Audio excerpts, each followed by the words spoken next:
Hello, and welcome back to another Discovery review, episode 10, the Galactic Barrier, I think? Yes, where today this intro is going to be particularly long and not talk about the show at all. So if you're not interested, I'm going to talk briefly on Star Trek Academy, the show, and the release schedule moving forward. So if none of that interests you, that's why I have the chapter system. Just skip to general review, it's probably called. But anyway, let's start with Star Trek Academy, because I read an interesting post between reviews I stumbled upon on Reddit, where basically someone said they would not be surprised if Tilly's departure in Discovery was set up for Academy, which I think makes perfect sense and works a lot. Like, basically Academy would have Tilly as a professor. She might be a main character. Because, well, for one, it makes sense because other than, outside the 5 starting Star Treks, the ones that we currently have, Strange New Worlds and Section 31 were both set up by Discovery in similar ways. Like, Discovery internally is kind of the main show. It's the flagship series, whatever. It makes sense to kind of be seeding all of these, I will call them second-generation shows, so that when Discovery ends, you still have the fan base, even more of the fan base, going to these other shows with whatever character they liked. Well, not the fan base, but like the Discovery fan base. The wider Star Trek fan base will watch anything. But also, I've complained basically every time it comes up. Well, not complained, but expressed a lot of doubt that I don't think an Academy series would work, because I couldn't see them doing it in Utopia. I've always kind of pictured it around the Picard area. It really is kind of present-day Star Trek for a lot of people, being post-Nemesis and all that, directly.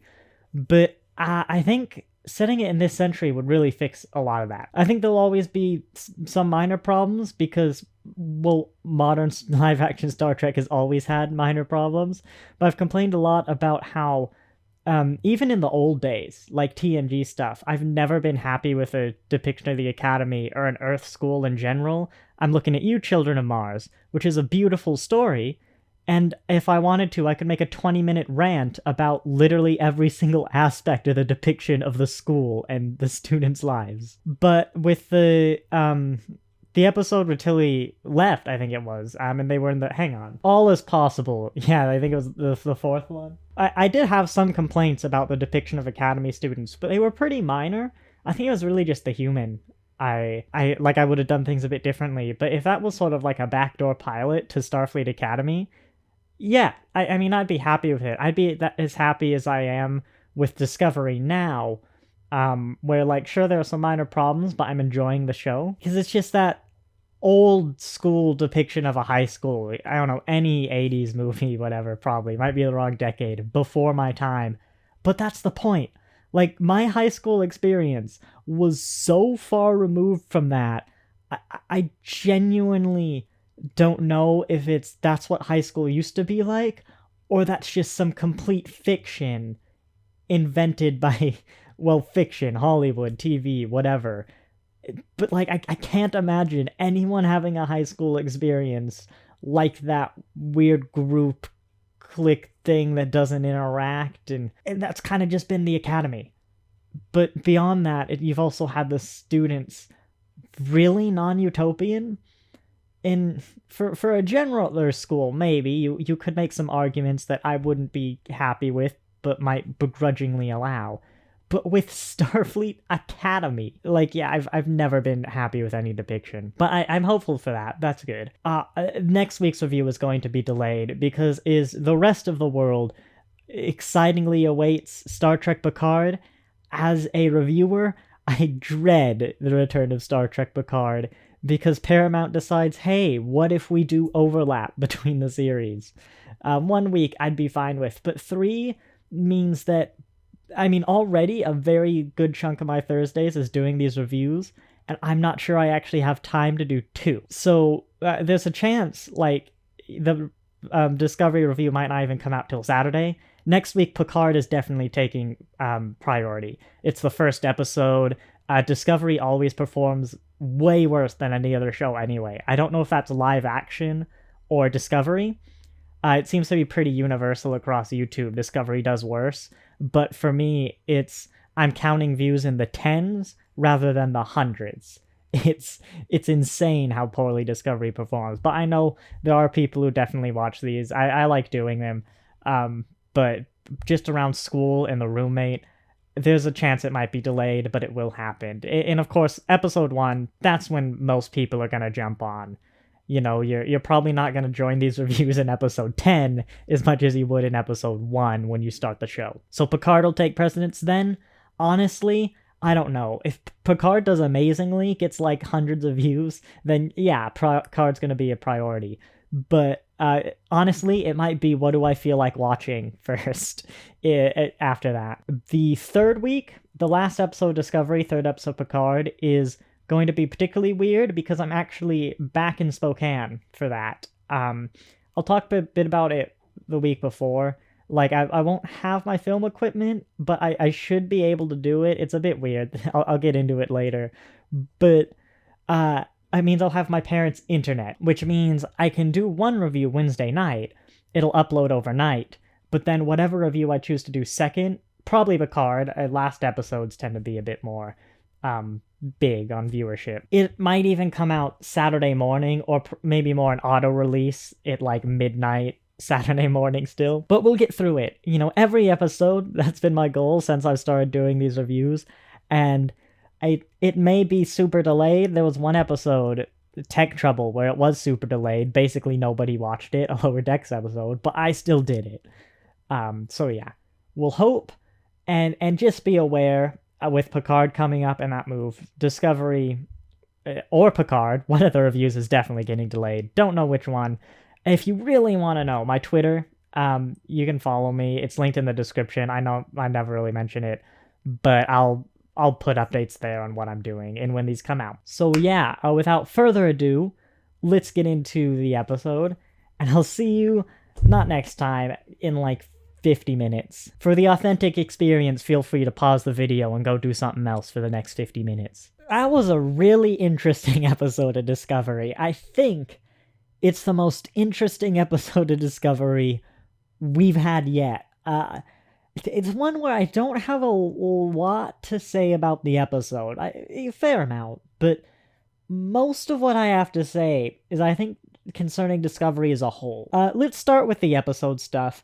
Does anyone remember, if you've been with me a while, you might remember episode 2, 3, maybe 4 of these reviews. I sat down and I attempted to use Scooby-Doo to figure out who is responsible for the DMA, and came to the conclusion it was Scientist Guy. I think I was right to use Scooby-Doo to figure out who solved the DMA. I think I was wrong with who. Scooby-Doo, if you don't remember, classic Scooby-Doo, I had an epiphany at a dentist appointment once. That's a sentence. That there are only 3 villains in all of classic Scooby-Doo. And there's a priority as well to who actually was the villain in any Scooby-Doo episode. The first one, the highest priority, is whoever has a crush on Velma. I don't think that one applies. So far, no one has had a crush on Velma in Star Trek Discovery. The third, yes, I've skipped the second, the third, lowest priority, is someone who's literally never showed up at all until they're unmasked. That's not super common, but it does happen. The second, and I think the person who solved the DMA, is the one here that I think is relevant today, is that if there is a character who maybe shows up in the midpoint, they usually do, sometimes it's just at the end, but once in the midpoint, and then never again until they're unmasked as the villain, they're the person who did it. I wish I could remember this new scientist's name, is literally the only person in this story who could have made the DMA, and it absolutely makes sense for him to, and everything has been set up for him to do it. So this is the second time we've been introduced to Scientist Guy's friend. The first time we've kind of actually seen him. And he showed up, at least in discussion, once at the very beginning. Now, a second time, slightly more prominently, just before the end.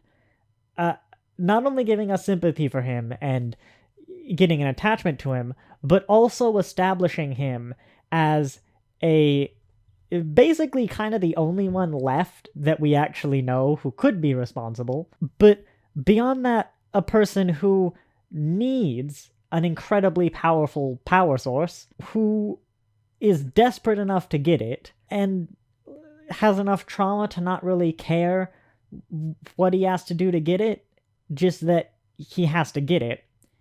We have this incredibly powerful source that we know is capable of this interdimensional transport, and we have the species controlling it who is doing nothing but gathering loads of, I've just had a realization.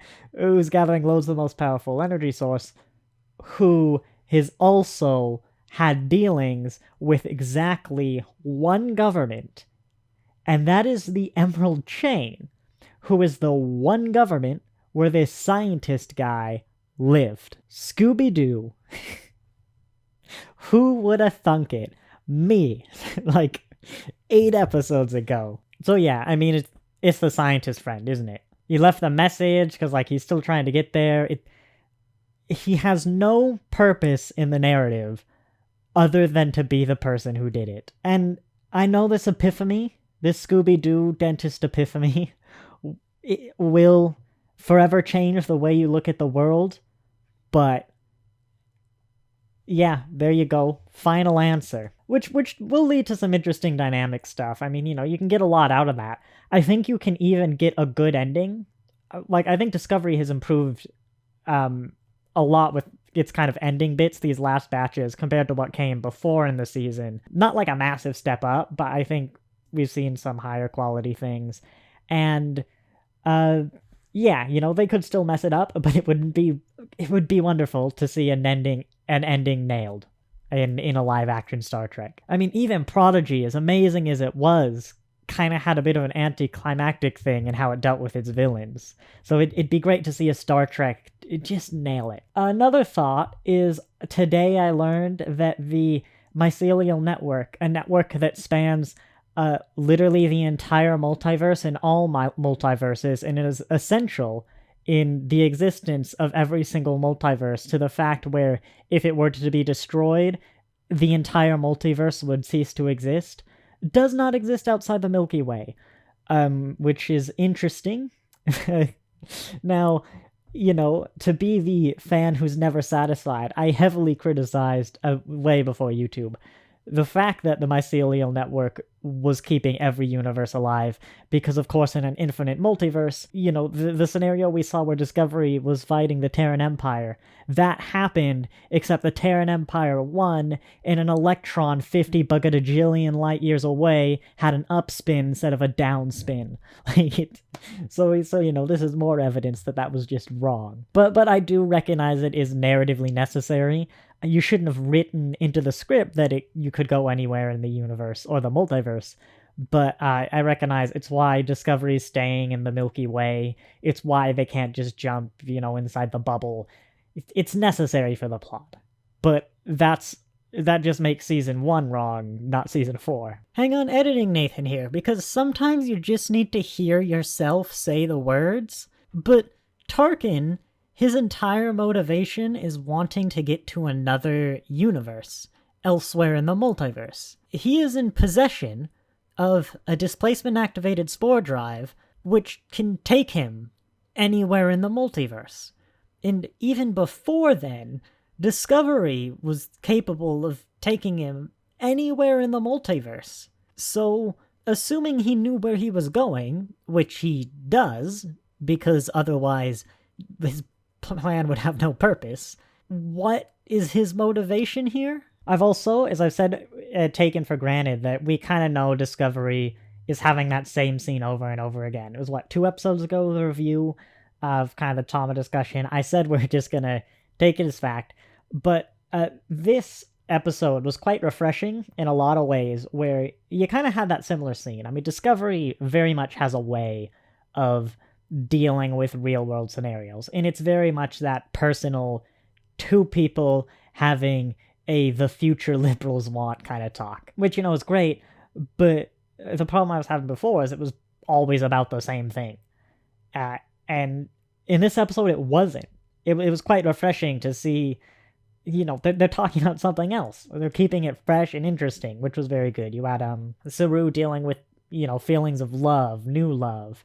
and that kind of stuff. Adira was also kind of dealing with similar things, separation from a partner, that sort of thing. It was just different things they were talking about, which is quite refreshing. That being said, again, the fans are never satisfied, sort of joke, commentary, whatever. I think watching this, I very much realized that they're listening to the fans' complaints, in that through Picard Season 1, the first 2 seasons Discovery, Season 3 to an extent, and Picard Season 1, it was too actiony, that was kind of the complaint. Discovery needed to slow down, Star Trek needed to slow down, breathe, do some world building, not just go, go, go, go, go. If there is a single person complaining about Season 4 being too go, go, go, then they haven't watched Season 4. This is slowed down. This is a bunch of people just sitting down, talking about stuff, basically what every fan has described. But I do think they've overcorrected somewhat. Let's say, the frame, over here, you've got nothing but action. You've got Michael Bay's Star Trek. And then over here, you've got a bunch of paralyzed people in a room just having a conversation because they can't move. I don't know. That's a bunch of people in medical beds having a conversation for 50 minutes. If Discovery was kind of over here, and of course, let's just say this is perfection, the middle. If Discovery was over here, action-wise, what they've done is corrected themselves to here. They're better. They're less on the talky side than they were on the action side from sort of perfection. But I was kind of watching a lot of this, especially at the end, where it's like, all right, can we move on now, though? Because this was a 50-minute, 23-second episode. This screen right here, 50 minutes, 23 seconds, the first name in the credit. What happened in 50 minutes and 23 seconds? Discovery made its way from one side of the galactic barrier to the other. They didn't make it to the 10C, they made it past the barrier. Discovery learned that the DMA had moved and is now threatening Earth and Vulcan. I'm sorry, were you expecting a 3? That is what happened in 50 minutes and 23 seconds. Longer. Not fact-checking this, but I am pretty confident it is longer than any pre-2009 Star Trek, ignoring the movies, of course. Well, you got the double-length episodes. All right, I'll give them that. 5 minutes longer than any TNG episode. And yeah, you do need those slow episodes. Every now and then, an episode where kind of nothing happens can be good. There can even be some fun ones. Data's Day, off the top of my head, is an episode where nothing really happens. I don't think it's really anyone's favorite. There's probably someone out there who loves it, but it's kind of a fun episode, just seeing Data go about his day, Take Chaotica stuff, Captain Proton stuff, just fun little romps around. The trials and tribulations, what happens in trials and tribulations? You watch Trouble with Tribbles with 5 extra scenes. But with Discovery, especially, doing so much of their real-world commentary in those people talking, having sort of perfect conversations, which I think is good. I've said before, I think providing examples of that is very important. But when it's all you do, and you do it so often, there's a conversation like that every episode. Having an episode entirely dedicated to that, or again, where 2 things happen in 50 minutes, it's too much. Now you could say, oh, well, there was a lot. A book in... I should really learn his name. Tarkin had, they went to the Emerald Chain place, and they got their antimatter, whatever, programmable antimatter. There was loads of scenes there. I don't know how long, 10, 20 minutes of that? Maybe not that long, but yes. But that was 10 to 20 minutes of picking up some antimatter. This episode was just a little too light. It needed to be a bit denser. And there's also a thing where they did again, where it's should set the course for the 10Z, whatever. And Burnham's no, we should address the crew first. To hell you should. You should set a course at Warp 9 and then address the crew, because it's going to take you 3 hours to get to the anomaly and you're not going to do anything else. You might as well get a head start, because you've got 72 hours until Earth, Vulcan, Titan, Luna are all destroyed. And I also know those places are pretty darn close to Andoria. So it's good. It's progress. It is unquestionably progress. You got from way too far into the action to a little bit too far into the talkie, especially with this particular episode. But to me, that kind of just says, you were here, you're now here, and you're just gonna kind of settle down into a middle. It actually gives me a lot of hope for Picard, because Picard, I think, inherently is a more action-oriented show. It was described as a character study, but I think it's more action-y than Discovery. And I think being the adult drama, in the sense of we're gonna do a lot of nudity and violence and swearing, has it promotes that action a bit more. And so there is a hope that Picard's also had a lot of the same corrections, but its more action-oriented focus might push it a bit more to that perfect level. And again, you might say there is no perfect level, whatever, but, hypothetically, up here in, perfection theory land, it's a bit, too talky. It needs to push more, a little more to action. Or at the very least, bring its average up. Have an episode like this, but bring the average a little higher towards action-y. This is going to be my last thing before I get too much into this, but there's a difference between the scenes that Discovery is doing, two people talking in, the perfect conversation, and a bunch of people getting together for a conference over a very tense and dangerous situation. That's kind of the difference I'm talking about.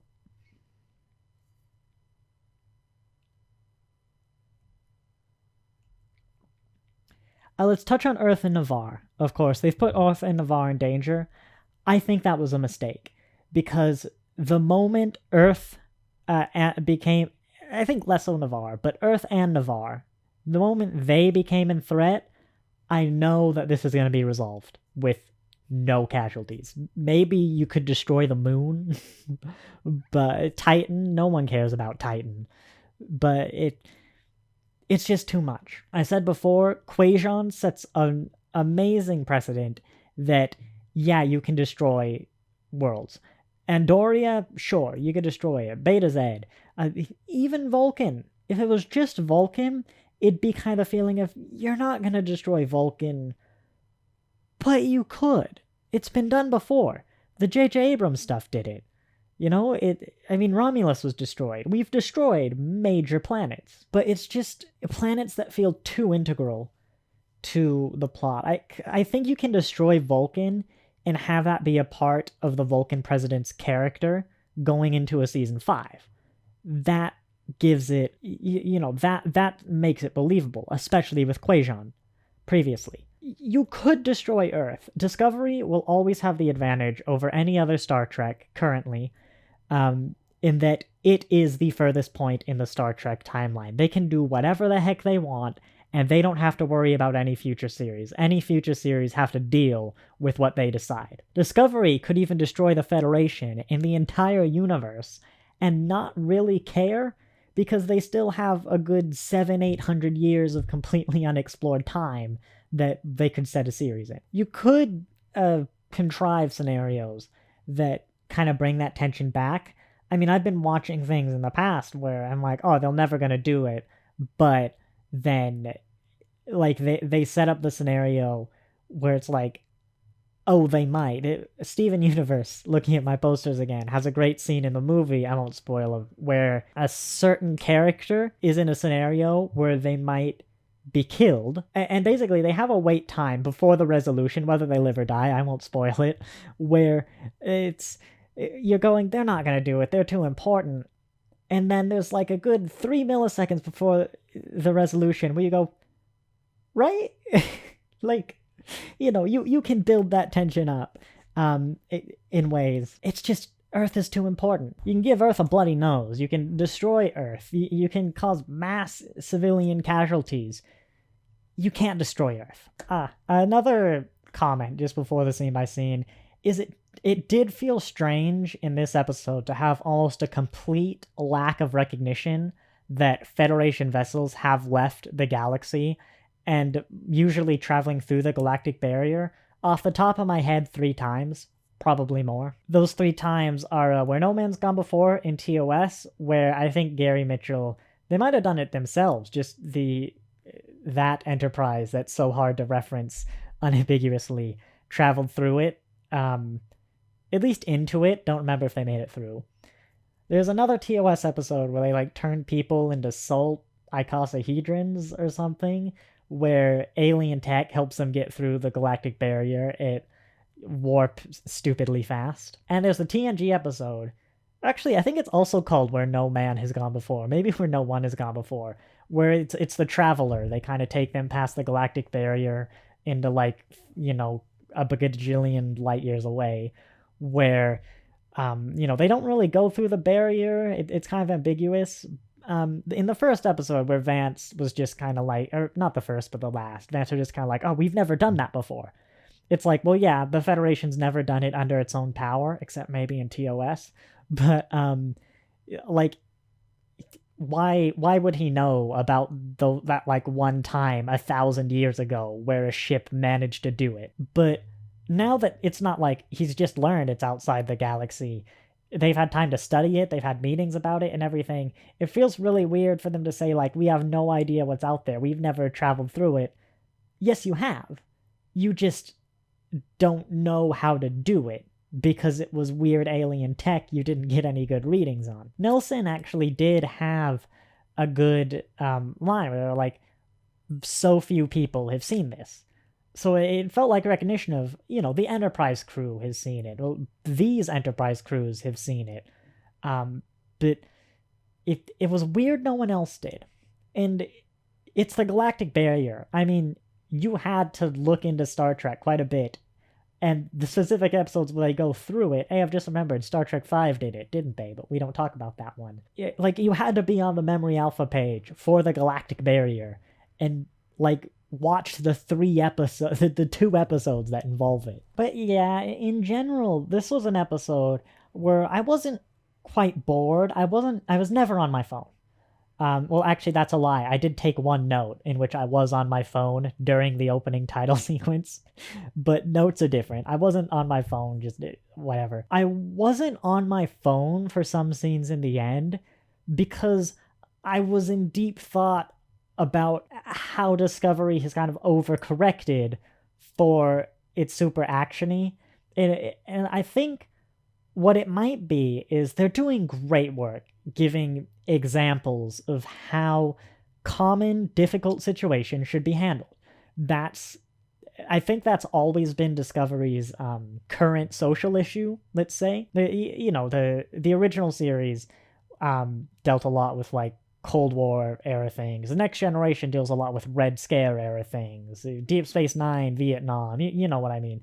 Star Trek's always of its time. The Enterprise, oh god, I don't want to get the country wrong.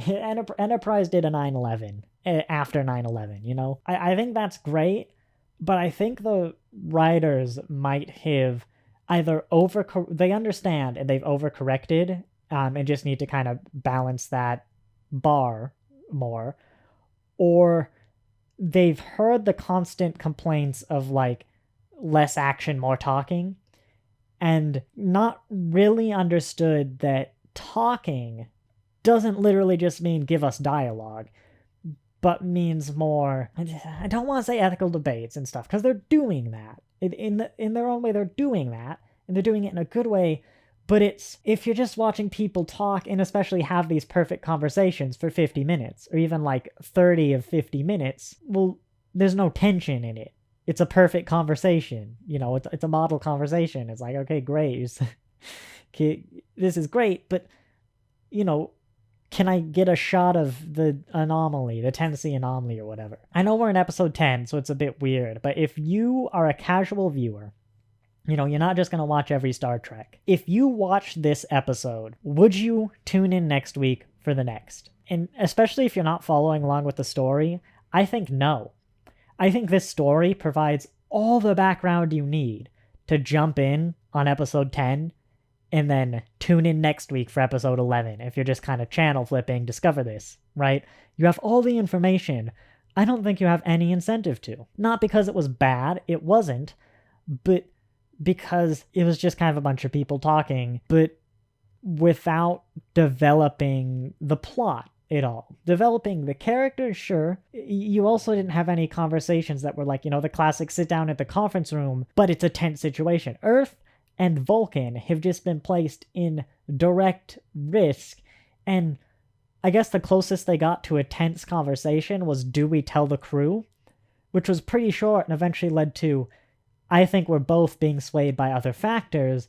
This is the only thing we have control over, and we should make sure we're not dealing with that. Which is a great conversation, a great thing to realize, a great thing to put into people's minds, especially those who actually could be in situations like that, to say, hey, you should think about this. This could be a thing. But, like, as a viewer, it's just not as entertaining. I think if I had to give a token episode example, it's only a Paper Moon.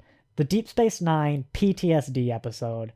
I won't go too much into in case you're like newly discovering Star Trek, but it's a fantastic one of those that is one of the best episodes of the series and probably has a claim to be the best. It's entirely a talkie episode that keeps you hooked, but also has some fun while dealing with very serious conversations and deep scenes. And I'm sure I'll get chances to talk about more because it's also my token example of how to handle PTSD in a show, like, correctly, but also maintain an entertaining show that people want to watch. Because ultimately, it doesn't matter what message you're saying if nobody is actually watching and receiving the message. I think I'm starting to get to the rambly point, though, so it's probably time to get into the scene by scene. I've been clapping a lot today, so if any episode should have a lot of audio syncing problems, I hope it's this one, because I'm making it easy on myself. Oh, how could I have forgotten this scene, the opening scene, the conference with Cronenberg and everyone. It is probably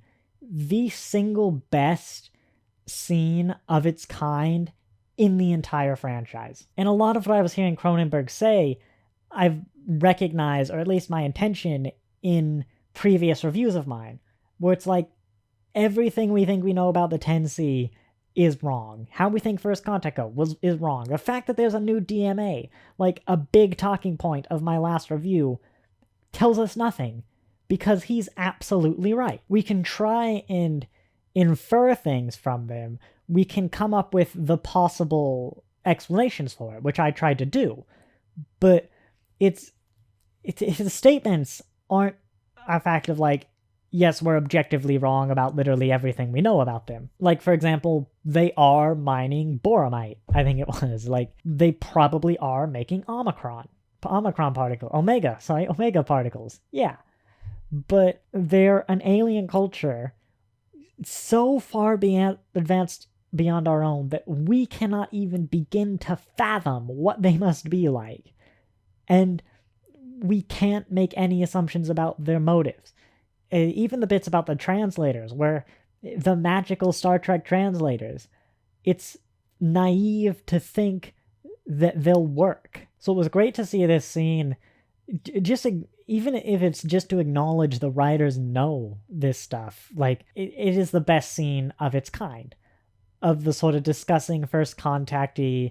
I don't want to say first contact scene because it's not actually making a first contact, but the sitting down talking about some alien culture, kind of like figuring out the Darmok language kind of scene. This was stellar, top Star Trek. And this is sort of the talky, conference-y kind of thing I'm talking about as well. A tense situation that helps from a narrative perspective now. It gives the audience a sense of like almost powerlessness, or it just makes this sort of unseen entity, it gives it the power without ever having to show it or remove that like mystery behind it. The comment was interesting as well of I have more pressing matters to tend to, and I think my response was like, the hell you do, a bit more.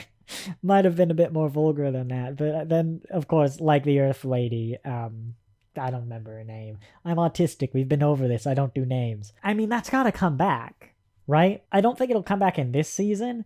It'd be weird to be an abandoned line watching Discovery again in like 5 years and being like, oh, that never happened again. But Very interesting. Cronenberg's been an interesting character. He's kind of become more standard.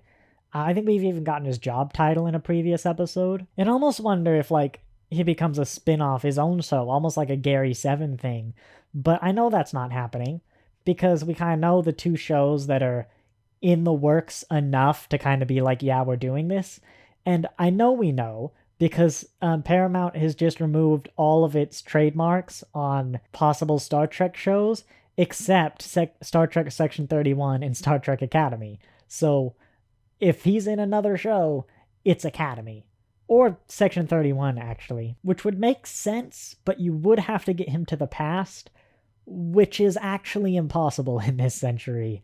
You know, not that you can't write around that, but it is interesting. This scene was quite fun when they were talking about Bryce, was it? Like whoever, and so it was like, a mission without you is gonna take some getting used to. And I generally went, wait, is this guy a part of the crew? I don't know if they're leaving the show. I mean, quite frankly, it would be great to see one of these background actors actually go leave just to go get a job where they're actually doing something. I've genuinely been kind of surprised some actors, particularly Nelson, have been sticking around. Like, Nelson did not have a line of dialogue in season 2 and most of 3, if I recall correctly. Like, the only reason I knew she was there is because I learned that there was Ariam's actor continued as a person in Star Trek. Like, when you consider the fact that Tasha Yar left in large part because she wasn't given anything to do, and she has like 50 times the amount of stories I could tell you about her before she left, then like these people, I'm amazed. They must be being paid a lot.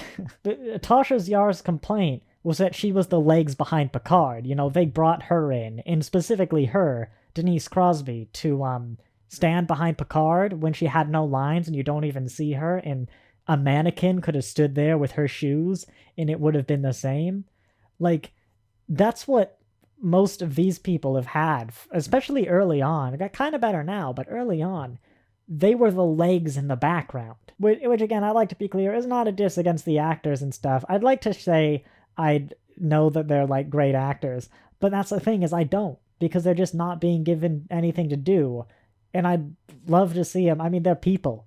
Like, I'm pretty sure actors like roles where they get to act, you know? So I'd like to see them just go be able to do their job and what they like. Kind of funny, though, is I think this guy might have had the most development since season 3 actually first gave the bridge crew something to do. I don't have a lot to say on Saru and the Vulcan president's relationship this time. I talked before, it was nice seeing a different kind of scene with that similar Discovery, how they talk about stuff. It was a little bit like the sort of contrived, it's the classic trope of someone's clearly heard a conversation, like only a part of it though, and it's obviously been taken out of context, and why is this idiot not understanding it? But where they can't say they love each other kind of thing. But no, in the defense of Discovery, I'm expecting a conversation later on, you know, towards the end, where yeah, they say they love each other, but also of some sort of, I've always had trouble expressing my emotions, I'm a Vulcan, yada yada, you know, that kind of thing. And I'm trying to avoid saying the for a Vulcan, I'm a Vulcan kind of things, especially while I praise, even in this episode, how they're handling the Vulcans. Yeah, the president has very much not only been in character for herself, but for Vulcans. I think she is the best rendition of a Vulcan out of anyone.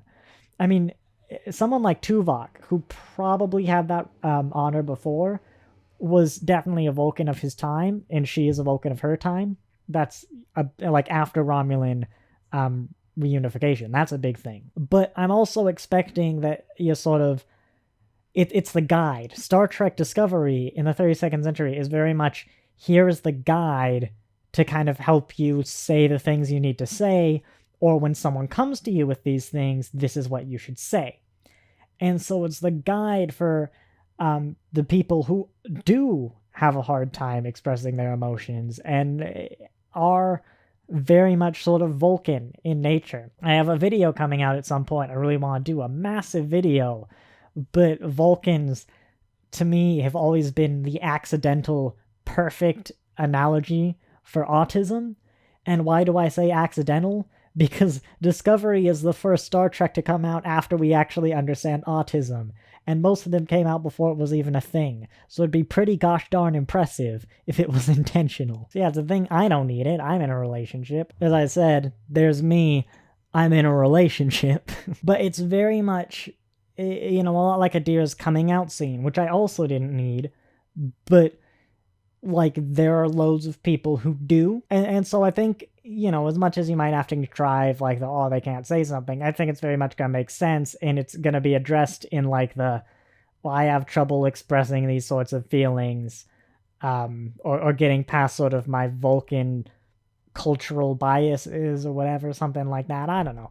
But I think it'll be a very useful thing, and you'll, thinking about it, probably hear me talk a lot about it in, like, a week or two when they do that scene, so I'm gonna move on. Oh, by the way, can we acknowledge as well, I think I've done before, the total lack of anyone from the Emerald Chain? Like, we've established several times, very much so, that the Emerald Chain is still around, is a government, and yeah, again, my complaints were right about not accepting that treaty, and there still being an Emerald Chain causing trouble, but are they not, do they not want to be a part of this in any way? Are they not furious they're not being invited?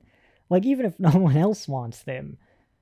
Really? You think they'd probably still be a pretty major power, or, major influence at the very least. It's possible that's the more important matters that, Cronenberg is talking about, and maybe it will be addressed, but it's been weird that it hasn't even been mentioned why the Emerald Chain are there, or why they're not around. I know there were loads of, Orions in the conference, but saying that, they're all Emerald Chain is racist, but also just, you can't derive that relationship. And if you do, you then have to answer the question, why is half the conference the Emerald Chain? Adira, this episode was great. When I talked last time about I really need a refresher, because there's a lot I don't remember they're referencing, this was also, as much as it was slow, the episode of refreshers, where I did not remember that Adira was not on Discovery. I've been spending a lot of time thinking it's weird we haven't seen her. I think she did mention a few episodes ago, aka 2 or 3 months ago, that she was going with Gray for something. But what else was there? It was the backstory of the Tarkin, which a lot of which is new. Yes, I remember, but some of which we got hints of before. I feel like there was some other stuff I'm not quite remembering now, but it was a great hey, I know it's been 3 months, let's just jog your memory kind of episode. Which, yes, you could argue goes against my point of it's kind of slow and just a bunch of talking, 2 things happened, if you want to say it's a recap episode. But then I'd also argue you don't need a recap episode, or at least not nearly as much, if you don't break up your seasons with 5 episodes of Prodigy. In case you missed it, we did get another shot of that Ferengi who's been through some horrible fire, but is serving as a diplomat. That's not casual alien racism, by the way. That's a jab at the people who designed Discovery's aliens, or rather, choose to redesign them. This was a great moment, 13 minutes in. Yes, that was just before the title sequence. I do like how they're not afraid to just have really long cold opens. But also, yes, it did take them, 25% of the episode to actually leave the headquarters. Where Vance, when they jump, he's like, Godspeed, Discovery. Which I was real confused, because I misheard as, now that's peak Discovery. And I very much, I kind of laughed. It wasn't as bad as the line it made me think of. Now that's what I call an inner conflict. But it did really feel like the writers patting themselves on the back, yeah, we did a great job writing it. And to be fair, that scene immediately prior wasn't exactly peak Discovery, but that opening scene at the conference, now that was peak Discovery. But that's the one note I made on my phone. We get our first look at the Galactic Barrier in, God, 40, 50 years? Wow. that's been a while. And it looks very different, which, of course, I was expecting it to look different.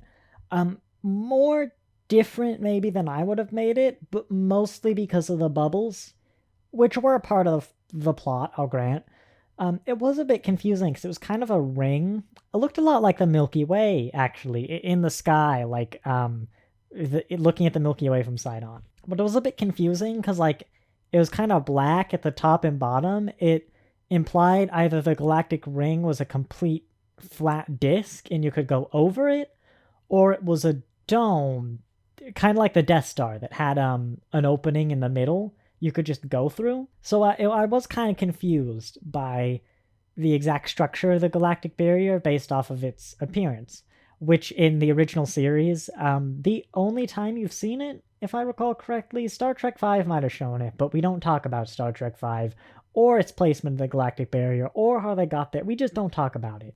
But anyway, it was depicted as kind of basically a nebula, if I remember correctly. Like, I probably would have done something like that. I've praised them. They've done volumetric clouds amazingly.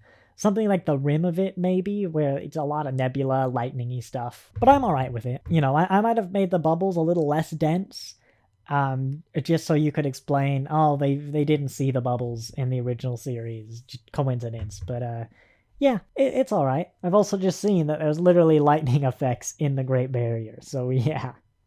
That's apparently space magic. It's just lightning. Is it just me, or does this guy kind of look like a dinosaur? Like, specifically the Voth dinosaur. That is casual alien racism, by the way, I will admit. I don't know, like, cousins? Maybe he's a Triceratops, and this is the dinosaur I can't remember. I think I wrote a script outline on casual alien racism the other day.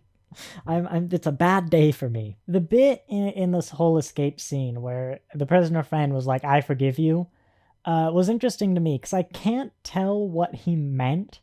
He either meant the beautiful and well-written version of I forgive you for leaving me, which Tarkin hasn't done yet, and it hasn't even been discussed as an option yet. And so, you know, it adds weight. It's beautiful. It's like, I know you'll have to leave me.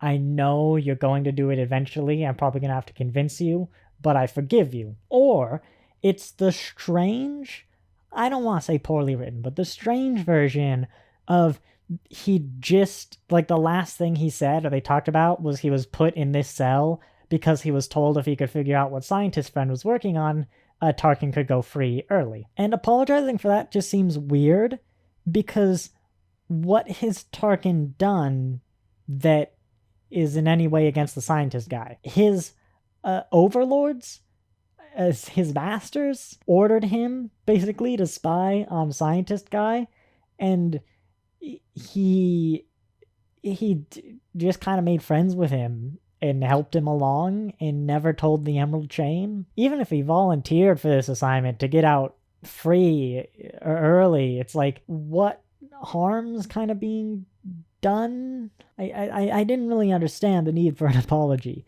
But there's also the beautifully written version, and even if that's kind of the intended meaning, it's kind of stuff's being taken away from that, from me wondering which one it is. I landed on this thumbnail. I had to watch this scene again because I'm like, I don't remember Saru and the president having a conversation. And the scene actually cuts after this thumbnail. But that's interesting that they've had a kind of little private conversation on their own. I do wonder if that'll come up again in any way next episode. But yeah, I do believe that's it for the scene by scene. 3 episodes left, so obviously meeting the 10's the next episode. It's gotta be. Maybe they'll have a thing. Well, actually, there's that other planet. I'm willing to bet that's an A plot, B plot. Maybe the other planet is that sort of paradise place the scientist friend was trying to get to. That wouldn't surprise me. Or maybe that's like the homeworld of the 10C that don't actually exist anymore. It's just the scientist friend. Actually, maybe, so I can get my predictions before they happen, maybe like that was the paradise planet. It's gone wrong or something, and scientist friend is now kind of crazy trying to get to it. Even though he's already there, he's still trying to do his universe hopping plan or whatever. So yeah, but maybe like explore the planet. It's a lot like the structure of season 3, I think. You know, where they were exploring the Dilithium planet, but also doing that Osiris stuff. So you gotta have your first contact of the 10C and your planet exploration. Well, that's like kind of episode 1. Episode 2 might be a continuation of that, or it starts like but by the end of it, you gotta have the diplomacy breakdown or whatever, or the fighting start. Well, if they're fighting the scientist friend, they're not gonna talk him out of it. You gotta have your elevator fight scene, you know. Then episode 3 is of course the resolution episode. It's think Picard, actually. If you think Picard's structure, where they kind of met the synth planet and then the Romulans showed up, maybe we will have an intermediate episode that's getting in the barrier, or sort of an exploring the spheres from Enterprise style. They don't meet the scientist friend. That's probably, you know what, if I'm gonna bet, I bet next episode is they enter the place, B-plot on the other planet, you know, but enter the place, find it deserted, no one lives there, all the technology, they're trying to explore it, and either like a mid cliffhanger cut to commercials, which we don't have, but cut to black, or the big thing at the end is they find out it's the scientist guy and he's the only one, it's just him. Now you do have, I've realized, you've also got to get Book and Tarkin in the picture, so some of the episodes gotta be dedicated to that, but that's my bet. That's my bet of the structure of next episode, and then it's Picard. It's, they gotta try and talk to the guy, talk him down, have all the emotional scenes, then the final episode is, you know, they gotta battle it, they gotta stop the DMA, last second, Earth, Vulcan are in danger. There we go. We've crossed an hour of recording, meaning I have some editing to do, but I hope you'll join me next week for Picard and then Discovery. Just so we're all clear, Discovery might be late. Don't forget, follow my Twitter if you really want to know, or just check that out. But yeah, thanks for watching. Wish me luck with next week, because it'll be hard. I'll see you next time.